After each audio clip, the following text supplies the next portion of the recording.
তোমাদের আগের ভিডিওতে দেখিয়েছিলাম যে এই সাইডে একটা উনুন বানানোর জন্য প্রস্তুতি চলছিল আর প্রায় কমপ্লিটও হয়ে গেছিলো। আর এই সাইডে ওটাকে ভেঙে দেওয়া হয়েছে, এই সাইডে নতুন আর একটা উনুন করা হচ্ছে, কারণ কি ওইখানে আর একটা উনুন করার জন্য জায়গা ছিল না। এই যে আমার জেঠু আর কাকারা মিলে উনুনটা বানাচ্ছে, একটা প্রায় হয়েই এসছে, আর একটা শুধুমাত্র গর্ত করে রাখা হয়েছে, ওখানে আর একটা উনুন বানানো হবে। দুপুরবেলা দেখি তারপরে আবার এখানে কচুর শাক নিয়ে এসে এক ভ্যান ভরে, আমার বাবাও গেছিলো, তার সাথে আমার কাকারাও গেছিলো। এইগুলোই রান্না হবে অনুষ্ঠানের দিন, প্রসাদ হিসাবে দেওয়া হবে যে ভক্তবৃন্দরা এসেছিলো তাদের জন্যে।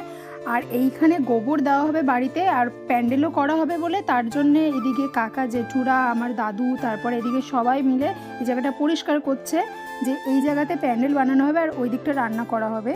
তারপরে কিছুক্ষণ পরে বিকালবেলা দেখি যে আমার মা কাকিরা জেঠিরা সবাই একসাথে মিলে এখানে সারাটা উঠোন জুড়ে বাড়ির সামনে অবধি পুরো গোবরগুলোকে ধরে লিপে দিচ্ছে, কারণ কি আর দুদিন পরেই আমাদের বাড়িতে অনুষ্ঠান হবে।